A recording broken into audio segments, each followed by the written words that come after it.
Hello बच्चे लोग, आज हम लोग पढ़ेंगे क्रिस्टल फील्ड थ्योरी। ठीक है, क्रिस्टल फील्ड जो थ्योरी होता है बेसिक, वो हमारा कोऑर्डिनेशन कंपाउंड से लिया गया है। हम लोग इससे पहले विविटी थ्योरी वगैरह पढ़ चुके हैं। ठीक है, तो हम लोग आज जो पढ़ेंगे क्रिस्टल फील्ड थ्योरी के बारे में, उसके एजम्पशन पढ़ेंगे, क्रिस्टल फील्ड एनर्जी पढ़ेंगे for tetrahedral and octahedral complexes के लिए। तो चलो फिर स्टार्ट करते हैं। चलिए देखिए, सबसे पहले क्रिस्टल फील्ड थ्योरी के जो प्रपोज जो स्ट्रक्चर थे जो बनाया गया है, वो हेंस पेथे और वेन विलेक के द्वारा बनाया गया है। ठीक है, और यहाँ देखिए, दिस थ्योरी जो आपके पास है, ये जो यहाँ पे लिखा हुआ है, this theory gives satisfactory explanation for the bonding and the properties of complexes then the valence bond theory. यानी कि हम लोग जो सीएफटी थ्योरी से जो भी हमें नॉलेज मिलेगा, जो भी हमें एक्सप्लेनेशन मिलेगा बॉन्डिंग के बारे में, बॉन्डिंग यानी कॉम्प्लेक्सेस कंपाउंड की बॉन्डिंग कैसे होती है, वो कहीं ज्यादा वैलेंस बॉन्ड थ्योरी से कहीं ज्यादा सेटिस्फैक्टरी यानी सेटिस्फाइड एक्सप्लेनेशन, मतलब आपके पास ये जो थ्योरी है वो उससे आप सेटिस्फैक्शन हो सकते हैं। तो ये थ्योरी के देखते हैं क्या क्या एजम्पशन है। ठीक है, ये थ्योरी हमारे पास बेसिक हम लोग जो पढ़ चुके हैं कोऑर्डिनेशन कंपाउंड के बारे में कि उसकी बॉन्डिंग कैसे होती है, उसी की बॉन्डिंग को जानने के लिए हम लोग ये सीएफटी थ्योरी पढ़ते हैं। हम लोग वर्नर कोऑर्डिनेशन थ्योरी पढ़ते हैं, विविटी थ्योरी पढ़ते हैं, और यहाँ पर देन लास्ट हमें पढ़ना होता है सीएफटी थ्योरी। तो देखो, इस थ्योरी के फॉलोइंग ऑब्जर्वेशन है। सबसे पहला हमारे पास एजम्पशन क्या है, तो ये थ्योरी का मानना है the interaction between the metals ion and the ligand is purely electrostatic. इस थ्योरी का मानना है कि आपके पास अगर मेटल्स आयन है जो कि सेंट्रल मेटल एटम होता है, और जो लिगैंड्स है उसके बीच का जो अट्रैक्शन है वो एक्चुअल में इलेक्ट्रोस्टैटिक अट्रैक्शन है। मतलब वो अट्रैक्शन ना कोई कोवेलेंट बॉन्ड है ना कोई कोऑर्डिनेट बॉन्ड है, ये दोनों के बीच के अट्रैक्शन को प्योरली उसने क्या माना है, इलेक्ट्रोस्टैटिक्स। इलेक्ट्रोस्टैटिक्स मतलब एक attraction between metals and non metals, जैसे हम लोग कहते हैं ना आयनिक बॉन्ड के अंदर का जो अट्रैक्शन होता है वो इलेक्ट्रोस्टैटिक अट्रैक्शन है। तो यहाँ पर भी वो जो अट्रैक्शन है जो कि एक पॉजिटिव और एक नेगेटिव के बीच में होता है, उसको इलेक्ट्रोस्टैटिक अट्रैक्शन कहते हैं। तो ये थ्योरी का पहला आपके पास एजम्पशन यही है कि मेटल्स आयन और लिगैंड्स के बीच का जो अट्रैक्शन होता है वो एक इलेक्ट्रोस्टैटिक अट्रैक्शन है। चलिए दूसरा इसमें देखो क्या कहता है। तो इस थ्योरी के सेकंड हमारे पास जो एजम्पशन है, negative ligands are treated as point charge and neutral ligands treated as dipole. जैसे कि इस थ्योरी के अंदर क्या होता है कि सेंट्रल मेटल एटम्स और लिगेंड्स, सेंट्रल मेटल एटम्स और लिगेंड्स के बीच में तो कह दिया गया कि दोनों के बीच का जो अट्रैक्शन है वो इलेक्ट्रोस्टैटिक अट्रैक्शन, और इलेक्ट्रोस्टैटिक अट्रैक्शन पॉजिटिव नेगेटिव के बीच में होता है, जिसमें सेंट्रल मेटल एटम्स को, ठीक है, यहाँ पर एक पॉजिटिव चार्ज माना गया। ठीक है, सेंट्रल मेटल है, सिंस तो मेटल है तो मेटल्स जनरली पॉजिटिव ही पॉजिटिव ही ऑक्यूपाई करते हैं, तो सेंट्रल मेटल एटम को एक पॉजिटिव चार्ज माना गया है। और यहाँ पर जो लिगेंड्स होंगे यानी कि negative ligands treated as point charge, और न्यूट्रल्स को हम लोग एक डाइपोल की तरह ट्रीट करेंगे। यानी कि सेंट्रल मेटल एटम को पॉजिटिव चार्ज की तरह, और जो आपके पास लिगेंड्स है उसको एक नेगेटिव चार्ज की तरह ट्रीट करेंगे। नेगेटिव लिगैंड से तो नेगेटिव चार्ज होंगे, अगर वो न्यूट्रल लिगैंड से तो उसको डाइपोल मोमेंट मान के, तो डाइपोल चार्ज मान के, जैसे H2 हमारे पास है ये न्यूट्रल लिगैंड से, तो इसके अंदर क्या होगा, partial negative partial positive charge होगा, तो ये जो होगा नेगेटिव चार्ज बोलेंगे, सेंट्रल मेटल एटम से क्या होगा, अट्रैक्ट होगा। यानी कि सेकंड जो हमारे पास जो एजम्पशन है जिसमें नेगेटिव चार्ज को क्या माना गया, नेगेटिव चार्ज को लिगेंड्स और न्यूट्रल लिगेंड्स के अंदर डाइपोल को यूज किया गया था। फिर देखो नेक्स्ट हमारे पास थर्ड में, the 5d orbital in an isolated gaseous metals और आयंस आर डीजेनरेटेड। इसमें ये कहा जा रहा है जैसे कि देखो, अगर मान लो इसमें अगर आपके पास वैसे तो डी के अंदर 5 ऑर्बिटल्स होते हैं, 5 ऑर्बिटल्स जो डी के होते हैं, ठीक है, अगर वो आइसोलेटेड गैसियस एटम मतलब गैसियस मेटल्स के फॉर्म में है तो वो डीजेनरेट होते हैं। मतलब कि अभी तक डी ऑर्बिटल्स क्या है, आइसोलेट के फॉर्म में, वो सिंगल स्टेट में, वो किसी बॉन्डिंग के स्टेट में नहीं है। तो जो बॉन्डिंग के स्टेट में नहीं है तो उसमें जितने भी ऑर्बिटल्स होते हैं वो डीजनरेट होते हैं। डीजनरेट मतलब इस ऑर्बिटल्स की क्या होती है, सबकी एनर्जी सेम होती है, सबकी एनर्जी एक जैसी होती है, उसको हम लोग बोलते हैं डीजनरेट ऑर्बिटल्स। तो थर्ड नंबर में हमारे पास है the 5d orbitals in an isolated gaseous metals atoms और आयन आर डीजेनरेटेड। अगर डी ऑर्बिटल्स आइसोलेटेड के फॉर्म में होगा तो वो क्या होगा, डीजेनरेट होगा, मतलब उसकी सारे ऑर्बिटल्स की एनर्जी क्या होगी, सेम होगी। Fourth number, the repulsion between the electron in the metal ion and the ligands increases. देखिए, हमें पता है कि आपके पास लिगेंड्स है, लिगेंड्स के अंदर क्या है, लोन पेयर है, और electrons of the metals ion, और मेटल्स के पास क्या होता है, आपके पास इलेक्ट्रॉन्स है। तो जो लिगेंड्स के आपके पास जो लोन पेयर्स है और मेटल्स के पास जो इलेक्ट्रॉन पेयर है, ये दोनों के आपस में इलेक्ट्रॉन के बीच में क्या होगा। अब इलेक्ट्रॉन की एनर्जी नेगेटिव ही होती है, तो आप जानते हैं कि लोन पेयर के अंदर, यानी कि जिस लिगेंड से उसके पास लोन पेयर है, लोन पेयर है इसका मतलब उसके पास भी पेयर ऑफ इलेक्ट्रॉन्स है, उसके भी negative charge, central metal atom के भी नेगेटिव चार्ज, मतलब उसके पास भी इलेक्ट्रॉन्स है। तो दोनों के इलेक्ट्रॉन के बीच में क्या होता है बच्चों लोग, दोनों के इलेक्ट्रॉन के बीच में आपके पास रिपल्शन क्रिएट होता है, यानी कि the repulsion between electron in the metals ion and ligands increases the energy of D orbitals. यानी कि रिपल्शन की वजह से क्या होता है, रिपल्शन किसके किसके बीच में हो रहा है, मेटल्स के और लिगेंड्स के, मेटल्स के और लिगेंड्स के बीच में क्या होता है, रिपल्शन होता है। और रिपल्शन की वजह से क्या होता है, रिपल्शन की वजह से आपके पास जो सेट ऑफ डी ऑर्बिटल्स होते हैं वो स्प्लिट हो जाते हैं। इस रिपल्शन की वजह से सेट ऑफ डी ऑर्बिटल्स जो होते हैं वो स्प्लिट हो गए और इसकी डीजेनरेसी खत्म हो गई फिर, क्योंकि आपके पास जब स्प्लिट हो गए कि मतलब कि किसी डी ऑर्बिटल्स की एनर्जी बढ़ जाती है, किसी डी ऑर्बिटल की एनर्जी कम हो जाती है, यानी स्प्लिटिंग हो गई, यानी क्रिस्टल फील्ड स्प्लिटिंग इन ऑक्टाहेड्रल कॉम्प्लेक्सेस। देखिए हम लोग यहाँ पर जो स्प्लिटिंग है वो मेनली 2 टाइप्स पे पढ़ेंगे, ठीक है, ऑक्टाहेड्रल और आपके पास एक टेट्राहेड्रल। ये हमारा 2 ही टॉपिक है, हमें ऑक्टाहेड्रल और टेट्राहेड्रल को ही सिर्फ कवर करना है। तो हमें ये समझना है कि जब मान लीजिए कि लिगैंड्स जब कोई भी सेंट्रल मेटल एटम के पास पहुंचता है, देखिए जब तक लिगैंड अगर सेंट्रल मेटल एटम के पास नहीं है, तब तक आपके पास जो डी ऑर्बिटल्स के पास जो पांचों ऑर्बिटल्स है सबकी एनर्जी एक जैसी रहेगी। लेकिन जैसे ही लिगैंड्स को ये अप्रोच करेगा उसको बॉन्डिंग बनाने के लिए, तो क्या होता है यहाँ पर, तो सेंट्रल मेटल एटम के इलेक्ट्रॉन्स और लिगैंड्स के लोन पेयर, ये दोनों इलेक्ट्रॉन ही एक्चुअली है, दोनों के बीच में रिपल्सन क्रिएट होता है, जिसकी वजह से क्रिस्टल फील्ड थ्योरी, मतलब हम लोग कह सकते हैं कि डी ऑर्बिटल्स क्या होते हैं, वो स्प्लिट हो जाते हैं। तो हमें स्प्लिटिंग किसके टर्म में पढ़नी है, हमें splitting in case of octahedral की कंडीशन में पढ़नी है और एक टेट्राहेड्रल। तो पहले हम ऑक्टाहेड्रल बात कर ले रहे हैं, फिर टेट्राहेड्रल बात कर ले रहे हैं। तो सबसे पहले मैं आपको बता दूं, डी ऑर्बिटल्स जो होते हैं हमारे पास में, ठीक है, वो टोटल उसके अंदर 5 ऑर्बिटल्स होते हैं, जिसमें एक को हम लोग बोलते हैं डी एक्स वाई, आपको दिख रहा होगा। सेकेंड हमारे पास है डी वाई जेड, ठीक है, थर्ड हमारे पास है डी जेड एक्स, फोर्थ हमारे पास जो है वो D x square Y square, और फिफ्थ हमारे पास जो है वो डी जेड स्क्वायर। और सबको ये मिक्स करके डी ऑर्बिटल्स यहाँ पर दिख रहा होगा बनाए गए हैं। तो डी एक्स वाई में जो इलेक्ट्रॉन डेंसिटी होती है वो एक्स एक्सिस और ये वाई एक्सिस के बिटवीन लाइज करती है, और ये जो आपके पास वाई जेड जो दिख रही होगी, ठीक है, तो यहाँ पर भी जो इसकी इलेक्ट्रॉन डेंसिटी होती है वो वाई जेड एक्सिस के बिटवीन में लाइज करती है।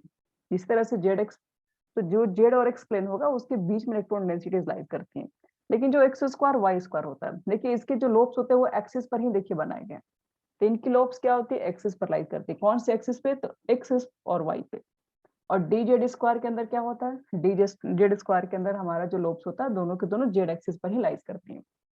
तो यानी कि अगर हम लोग देखा जाए इसके अंदर, अगर इसको ध्यान से ऑब्जर्व करें आप लोग, तो ये तीनों जो आपके पास ऑर्बिटल्स है डी के, वो X Y Y Z Z X, ये बिटवीन द एक्सिस होती हैं, ठीक है, एक्सिस के बीच में लाइज करती हैं, जिसको हम लोग क्या बोलते हैं, जिसको हम लोग T2G बोलते हैं, जो बिटवीन द एक्सिस लाई करती हैं, ठीक है। और जो ऑन द एक्सिस लाई करती हैं उसको हम लोग बोलते हैं AG। तो देखिए यहाँ पर मैं आपको दिखा दे रही, लिखा हुआ ये सब चीजें हमारे पास में। देखो, इन octahedral complexes the metals ion at the centre of the octahedron, ये आपका फिगर है, ठीक है। और ऑक्टाहेड्रल की कंडीशन में ये जो हमको मिडिल में दिख रहा है ये हमारा क्या रहेगा, कोई सेंट्रल मेटल एटम है। और and the 6 ligand lies at 6 corner of the octahedron, और ये जो आपको दिख रहे हैं 6 यहाँ जो लिगैंड्स हैं ये क्या होते हैं, 6 कॉर्नर पर लाइज करते हैं along the 3 axis X Y Z, ये सब सारे एक्सिस के थ्रू लाइज करते हैं। तो अब देखिए यहाँ पे the set of D x square minus Y square and D Z square orbitals are together known as E G set of orbitals. जैसे मैंने आपको बताया था D x square Y square D Z square, यहाँ पर जो 2 ऑर्बिटल्स के set होते हैं उसको हम लोग ईजी बोलते हैं, ठीक है। और ये जो D X Y D Y Z D Z X orbitals, इसको हम लोग क्या बोलते हैं, T2G सेट ऑफ ऑर्बिटल। ऊपर वाले को T2G हम लोग यहाँ देख सकते हैं और नीचे वाले को ईजी कहते हैं। और मैंने आपको पहले बता दिया जो T2G होता है, ठीक है, वो बिटवीन द एक्सिस लाई करता है, और जो हमारा ईजी होता है वो एक्सिस पर लाई करता है, इसलिए इसको नॉन एक्सियल कहते हैं। इसको T2G को नॉन एक्सियल कहते हैं क्योंकि बिटवीन द एक्सिस लाई करता है, और इसको हम बोलते हैं एक्सियल। फिर देखो यहाँ पर Under the influence of the ligands, degeneracy of 5d orbitals of the metals ion is lost. कह रहा है कि लिगेंड्स के इन्फ्लुएंस होने की वजह से जो डीजेनरेसी होती है जो 5d ऑर्बिटल्स की, यानी कि डी में जो पांचों ऑर्बिटल्स की जिसमें पहले एनर्जी सेम हुआ करती थी, लिगेंड्स की प्रेजेंस में उसकी डीजेनरेसी क्या होती है, वो लॉस हो जाती है. They are split into two groups of orbitals different energy. कहते हैं कि वो लिगेंड्स आने की वजह से क्या हुआ, उसकी जो डीजेनरेसी थी वो ब्रेक हो गई और वो two set of d orbital में ब्रेक हो गया. और इस इफेक्ट को हम लोग क्या बोलते हैं, क्रिस्टल फील्ड स्प्लिटिंग बोलते हैं हम लोग. क्रिस्टल फील्ड स्प्लिटिंग यानी कि हमारा जो डी ऑर्बिटल्स है जिसकी डीजेनरेसी पहले सेम थी, वो एक लिगेंड आने की वजह से उसकी डीजेनरेसी स्प्लिट हो गई दो ग्रुप के अंदर, और इस इफेक्ट को हम लोग बोलते हैं क्रिस्टल फील्ड स्प्लिटिंग. चलो आपको मैं आपको दोनों कंडीशन दिखाती हूँ कैसे कैसे ये स्प्लिटिंग होती है. तो देखिए, the pattern of splitting of d orbitals depends on the number of ligands and their arrangement around the central metal atom ion. यानी कि ये जो हमारे जो स्प्लिटिंग होगी डी ऑर्बिटल्स की, वो डिपेंड करेगी नंबर ऑफ लिगेंड्स कैसे हैं, ठीक है, अराउंड सेंट्रल मेटल एटम के. जैसे यहाँ देखो, अगर हम बात करें यहाँ पर फर्स्ट कंडीशन, ये अगर देखा जाए हमारे पास, तो ये हमारे पास डी ऑर्बिटल्स है, ठीक है, ये हमारे पास डी ऑर्बिटल्स हैं. कोई लिगेंड्स मान लो उसको अप्रोच कर रहे हैं, अभी तो इसकी मान लीजिए कि पांचों ऑर्बिटल्स की एनर्जी क्या होती है, ये पांचों ऑर्बिटल्स की आपको दिखाई पड़ेगी, सबकी एनर्जी सेम होती है यहाँ पर. और जैसे ही इसके पास कोई लिगेंड्स आया अप्रोच करने बॉन्डिंग बनाने, तो यहाँ पर क्या होता है आपको दिखाई पड़ रहा होगा, ये पांच ऑर्बिटल्स जो आपको दिख रहे हैं ये टू सेट में स्प्लिट हो चुके हैं, एक T2G और एक EG.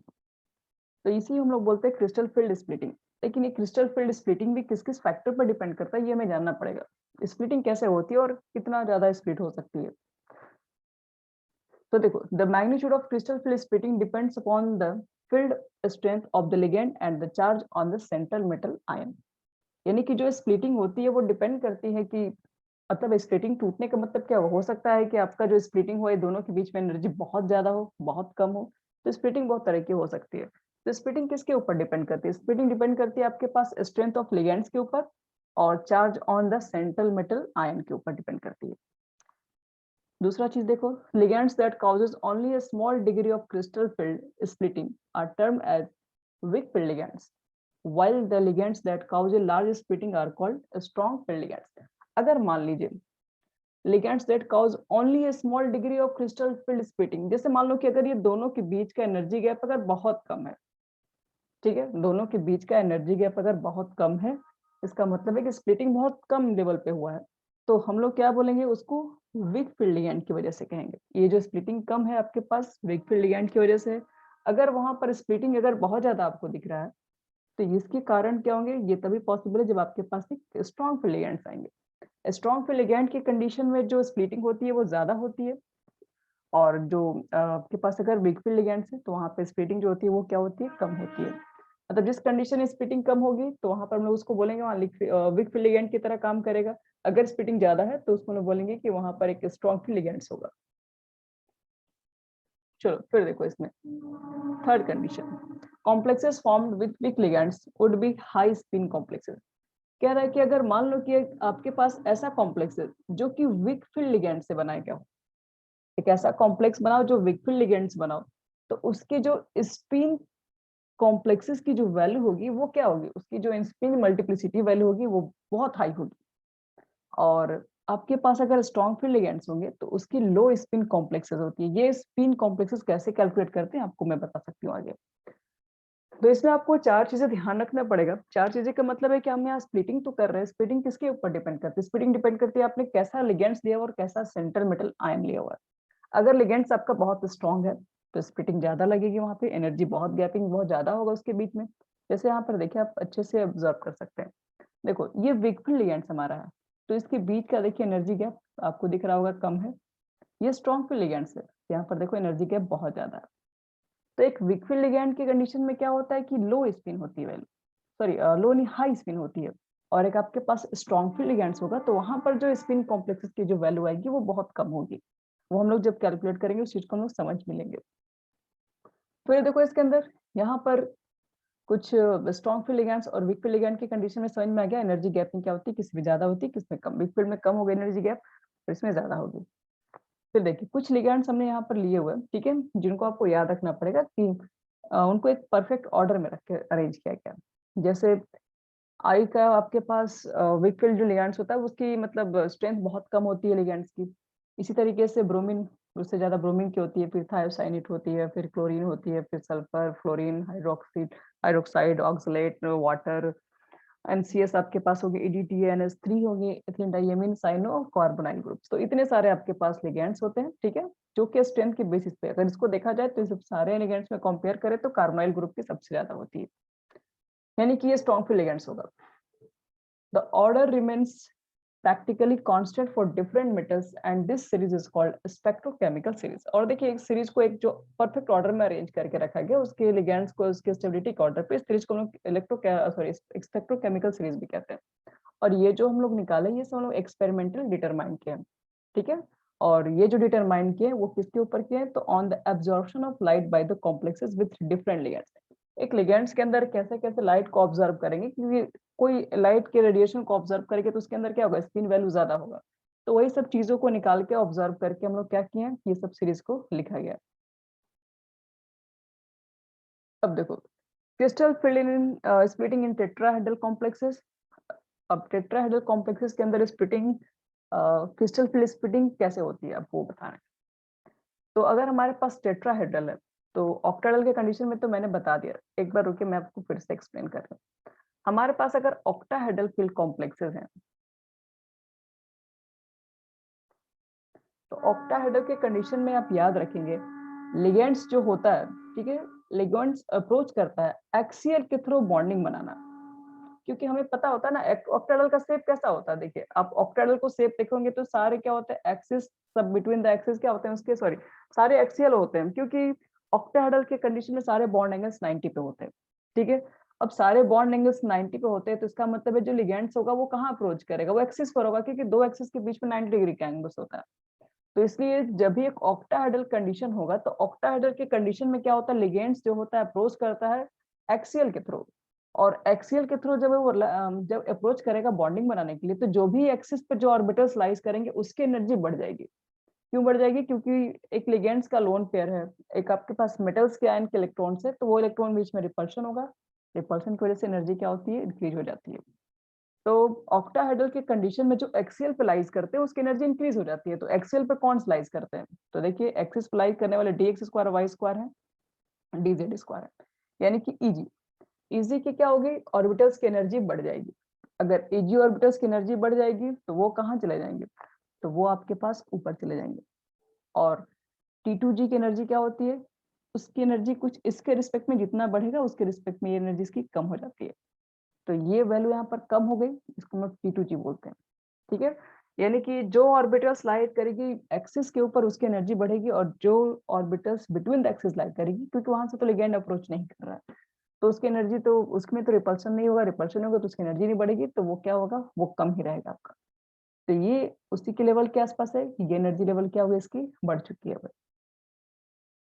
तो अब देखो यहाँ पर तो ये ऑक्टाहेड्रल के कंडीशन में हो गया। अगर हमारे पास टेट्राहेड्रल अगर होगा तो क्या करेंगे फिर, तो टेट्राहेड्रल के कंडीशन में क्या होता है हमारे पास है, देखिए टेट्राहेड्रल का हमारा फिगर कैसा होता है, ये हमारे पास एम होगा, ये आपके पास 4 लिगेंड्स होते हैं। और इस कंडीशन में क्या होता है, इसके बीच का एंगल आता है 109 डिग्री 28 मिनट। तो अब ये जो एंगल है ये तो एक्सिस के थ्रू नहीं हो सकता ना, क्योंकि ये दोनों के बीच में 109 डिग्री 28 मिनट है। इसका मतलब है कि अब यहाँ पे जो लिगेंड्स होंगे ये सब 90 पर तो है नहीं, तो ये कहाँ लाइज करेंगे, बिटवीन द एक्सिस लाइक करेंगे। इस बार जो लिगेंड आएंगे बिटवीन द एक्सिस लाइक करेंगे, और बिटवीन द एक्सिस जो भी डी के ऑर्बिटल्स लाइक करते हैं उसकी एनर्जी बढ़ जाएगी, क्योंकि उसके इलेक्ट्रॉन्स पेयर रिपल्शन करेंगे डी ऑर्बिटल्स के इलेक्ट्रॉन पेयर के साथ। तो इसलिए इस बार T2G, यानी कि हम जानते हैं कि बिटवीन द एक्सिस T2G को कहता है, जिसके अंदर डी एक्स वाई आता है, डी वाई जेड आता है, डी जेड एक्स आता है। तो इसकी एनर्जी क्या होगी, फिर से इंक्रीज हो जाएगी, और इसकी एनर्जी क्या होगी, फिर से डिक्रीज हो जाएगी। तो इस बार T2G की एनर्जी बढ़ेगी इन केस ऑफ टेट्राहेड्रल कॉम्प्लेक्सेस, और Eg की एनर्जी कम हो जाएगी इन केस ऑफ टेट्राहेड्रल कॉम्प्लेक्सेस, ठीक है। और ये दोनों में बच्चे लोग एक रिलेशन भी है। अब टेट्राहेड्रल और ऑक्टाहेड्रल में आप चेक करेंगे तो किसमें कहा जाए कि किसकी वैल्यू ज्यादा, किसमें स्प्लिटिंग ज्यादा होगी, तो स्प्लिटिंग ज्यादा ऑक्टाहेड्रल में ही होती है, क्योंकि ऑक्टाहेड्रल में क्या 6 लिगेंड्स हैं, 6 लिगेंड्स अगर अप्रोच कर रहे होंगे तो लिगेंड्स के नंबर ज्यादा तो रिपल्सन भी ज्यादा होगा, तो ज्यादा एनर्जी वहां पर बढ़ेगी, यानी कि क्रिस्टल फिल्ड स्प्लिटिंग जो होगी इसके बीच की एनर्जी क्या बढ़ेगा।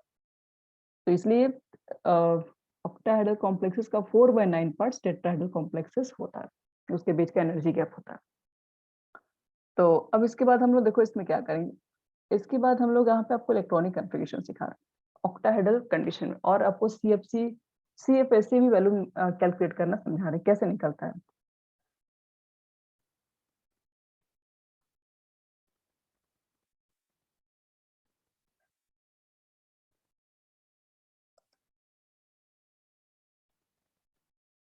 चलो बच्चों, तो हम लोग इलेक्ट्रॉनिक कन्फ्यूजन सीखते हैं कैसे कैलकुलेट करेंगे।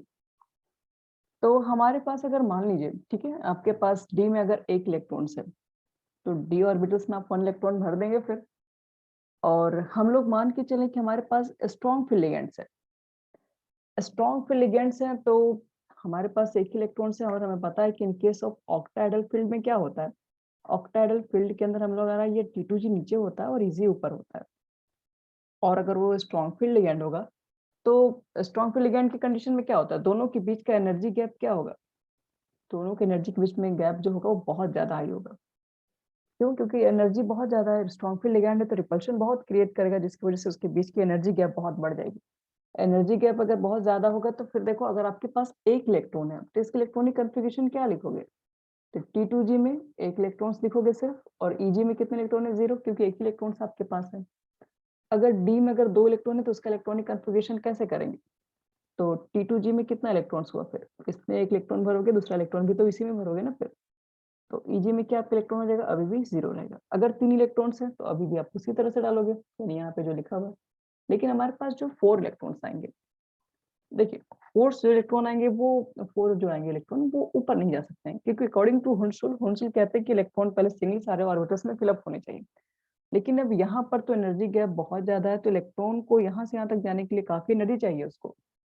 तो अब यहाँ पर एनर्जी जो चाहिए, ठीक है, तो उसी को हम लोग क्या बोलते हैं, उसको अगर हमारे पास जो भी एनर्जी चाहिए उसको हम लोग डेल्टा नॉट कहते हैं, उसके बीच का जो डिफरेंस होता है, इसके बीच का जो एनर्जी गैप होता है उसको डेल्टा नॉट, इसको हम क्रिस्टल फील्ड स्प्लिटिंग एनर्जी कहते हैं। और एक होता है हमारे पास पेयरिंग एनर्जी। तो आपका इलेक्ट्रॉन चाहेगा तो या तो इसमें जा सकता है, या तो इसी में रह के पेयर कर सकता है। तो देखिए यहाँ पर पेयरिंग एनर्जी जो होती है वो कम लगती है, क्योंकि 2 इलेक्ट्रॉन को भी रख रहे हो तो वहां पर भी एनर्जी आपको देना ही पड़ेगा, क्योंकि 2 इलेक्ट्रॉन का साइन सेम है, तो एनर्जी रिपल्शन करेगा, तो आपको एक साथ रखना है तो एनर्जी देना पड़ेगा वहां पर भी। तो पेयरिंग में जो एनर्जी लगेगी, और यहाँ पे यानी कि इधर जाने में जो इसको एनर्जी लगेगी, तो यहाँ से इसके बीच में गैपिंग बहुत ज्यादा है, इसलिए यहाँ से तक जाने में उसको एनर्जी बहुत ज्यादा लगती है, तो कोई भी इलेक्ट्रॉन को इतना एनर्जी नहीं मिलेगा, इसलिए वो आसानी से वो क्या करता है, उसको पेयरिंग में लगता है कि हमें कम एनर्जी लगानी पड़ेगी, तो वो पेयर होना स्टार्ट हो जाता है। तो इसलिए हमारा जो 4 इलेक्ट्रॉन्स का इलेक्ट्रॉनिक कन्फिगरेशन लिखेंगे, तो T2G में 4 इलेक्ट्रॉन रख देंगे और Eg में 0 रखेंगे। 5 का भी आएगा तो फिर नीचे ही हम लोग पेयर करेंगे, 6 भी आएगा तब भी नीचे ही रखेंगे। जब 7 आएगा, अब ये तो पूरी तरीके से नीचे 6 इलेक्ट्रॉन भर जाएगा, तब जाके हम लोग यहाँ पर ऊपर भेजना स्टार्ट करेंगे। 7 आएगा, 8 आएगा, 9 आएगा, 10 आएगा, तब जाके ये आपके पास ऊपर जाना स्टार्ट होगा। तो इस तरीके से इलेक्ट्रॉनिक कन्फिगरेशन होता है स्ट्रॉन्ग फील्ड अगर आपके पास कॉम्प्लेक्सेस है तो, यानी स्ट्रॉन्ग फील्ड लिगेंड्स है तो। स्ट्रॉन्ग फील्ड लिगेंड्स हमारा हो गया इलेक्ट्रॉनिक कन्फिगरेशन, और ये होता है सीएफएससी वैल्यू। अगर आप जानना चाहते हैं कि देखो सीएफएससी वैल्यू को कैसे कैलकुलेट करते हैं, तो यहाँ देखिए, एक मिनट में इसको हटा देते हैं।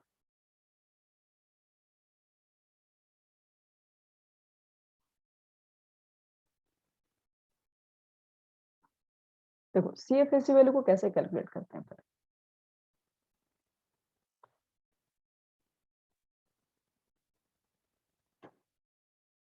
देखिए सीएफएससी का हमारे पास एक फॉर्मूला होता है,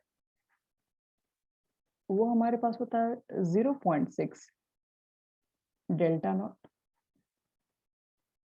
इंटू ए, अब प्लस 0 पॉइंट, अब -0.4 लिख सकते हैं,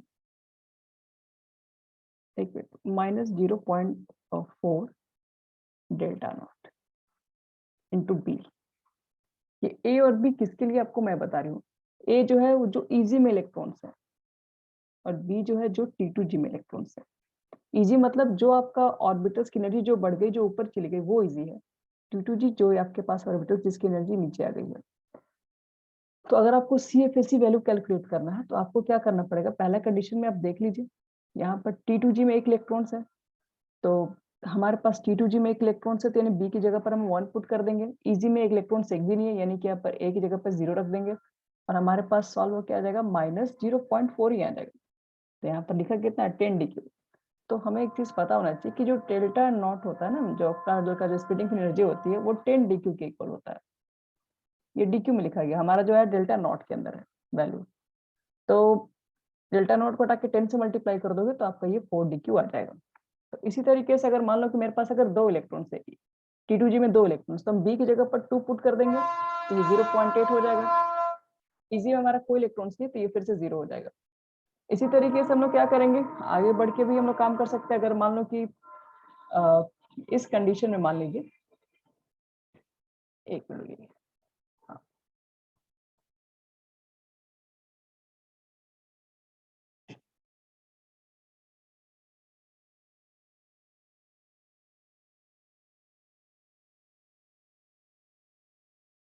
यहाँ देखो, अगर मान लो कि आपके पास डी में 6 इलेक्ट्रॉन है और आपसे पूछा जाए CFSC वैल्यू कैसे निकालेंगे, तो CFSC वैल्यू निकालने के लिए क्या करोगे, इजी में कितना इलेक्ट्रॉन है 0, तो ए की जगह पर 0 पुट कर दो।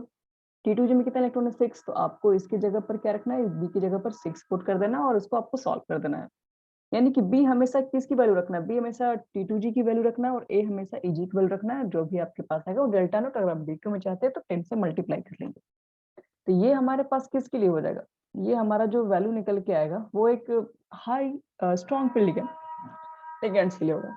अगर आपका एक वीक फील्ड लिगेंड्स होगा, तो वीक फील्ड लिगेंड्स के बीच में क्या होता है, ये दोनों के बीच का जो एनर्जी गैप है वो बहुत कम होगा। तो आप जब इलेक्ट्रॉनिक कन्फिग्रेशन करेंगे तो 1 इलेक्ट्रॉन तो इसी में जाएगा, दूसरा इलेक्ट्रॉन बीसी में जाएगा, तीसरा इलेक्ट्रॉन बीसी में जाएगा, लेकिन जो चौथा इलेक्ट्रॉन है वो यहाँ चला जाएगा। क्यों, क्योंकि इसके बीच में गैपिंग कम है, कम एनर्जी लग रहा है यहाँ से यहाँ तक जाने में।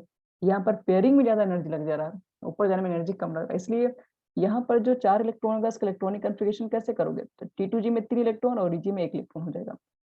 इसी तरीके से 5 अगर आपके पास इलेक्ट्रॉन है तो 3 इसमें भरेंगे, 2 यहाँ भरेंगे। अगर आपके पास 6 इलेक्ट्रॉन है तो अब इलेक्ट्रॉन यहाँ से पेयर होना स्टार्ट हो जाएगा। तो इस तरीके से हम लोग क्या करते हैं, इलेक्ट्रॉनिक कन्फिग्रेशन करते हैं in case of weak field और strong field in octahedral complexes के लिए।